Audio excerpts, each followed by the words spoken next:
There's a kind of violence in the ways in which people are being, bullied into settling for easy answers to really complex, difficult questions. Indeed, it's vital now that we promote openness, curiosity, a sense that questions remain questions or questions open onto other questions.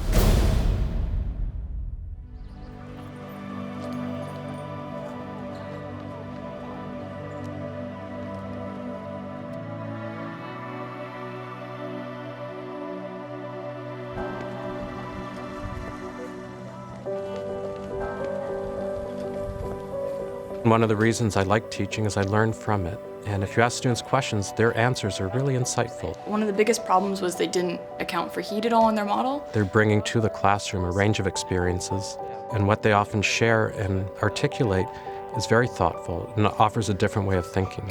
My father was a political prisoner and received political asylum here in the United States. I wanted to teach because it was somehow a way of giving back to a society that had given my parents, basically, a chance. I had a great teacher of ancient history, and I developed a passion really from that moment. Historians call the 3rd century. For me, the goal of teaching history is to take students through the process of making an argument based on evidence and generating their own interpretations. I vividly remember reading Oliver Twist by Charles Dickens when I was about 9 years old. It was an unexpurgated edition of the novel. It wasn't cleaned up for the young reader.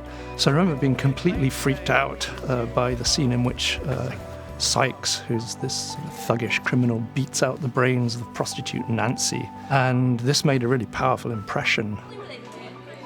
Hey, folks! When I first started teaching, my thought process was that I needed a job. For real, that was my thought process. And then once I started teaching, it just kept feeding me, And I really appreciated what I felt like I was getting out of it, the relationships I was building, the amount I learned far more teaching than I ever learned in graduate school.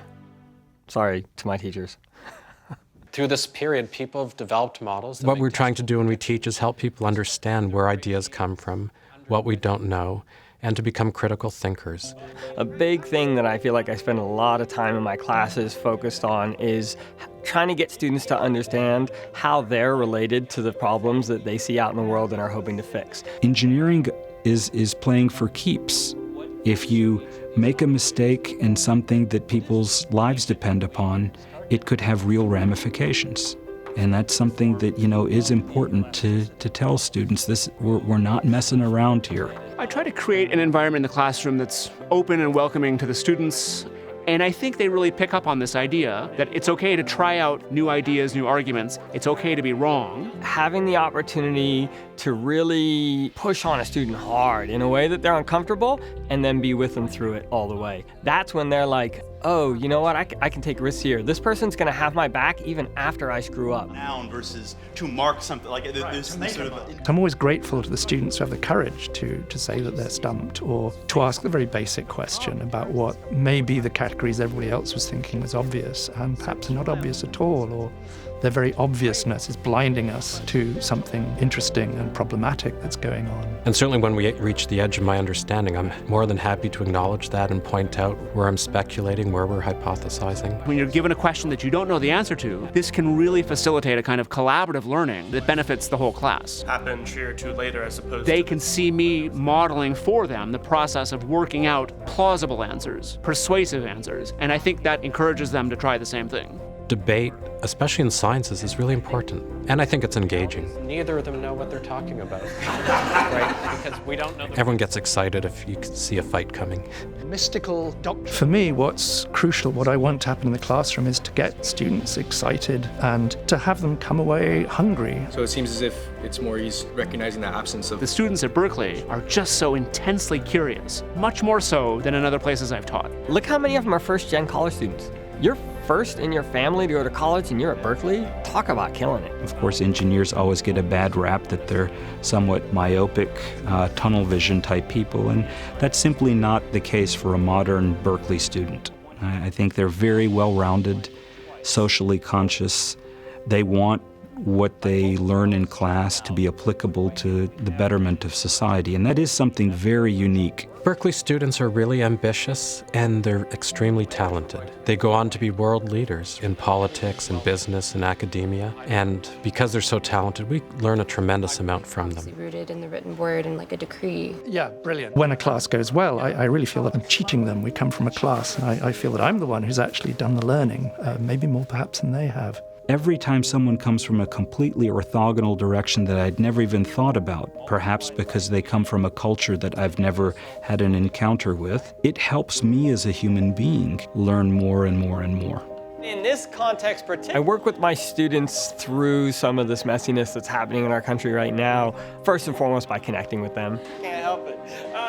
In light of what's going on in sort of national and world politics, suddenly what perhaps we all took for granted in an earlier age, we can no longer take for granted. There are things that we know and things we understand. And so I suppose at one level in the sciences, we are trying to teach or understand what that truth is, what the reality is. That may come with an uncertainty, but putting a lot of volume behind some alternative version of that reality doesn't make it true. Probably at no time is that more important than now, when evidence and truth and facts have come up for debate in a way that goes beyond a kind of healthy respect for the ambiguities of evidence. So in our introductory course, we talk about climate change. There are lots of news stories about climate, and there's a fair number of news stories that we would now call fake news. And so it becomes a teaching moment. If someone brings up a news story, we can figure out where the data comes from. Is it reliable? Is it not? There's a lot of conversation about how people aren't talking to each other. At least here, they're like, oh, we don't know what the other side thinks. There's this binary. I think one of the most important things to do right now as a teacher is to smash those binaries. It's a thinking together of the questions and issues that we're facing. And in that sense, it is a collaborative work. I think the two keys to the success of one of the most important things that I think history can do is to give our students a sense of context, a sense of where they are in time and space, and how we might remake the world in a better way. Those of us who are earth scientists do what we do because we know that what we're studying affects how we understand the earth. And hopefully that translates into something bigger and better for humanity. What's important today is the ability to teach students how to have an impact on society that is lasting and meaningful. I can't think of a place that does that in a better way than Berkeley.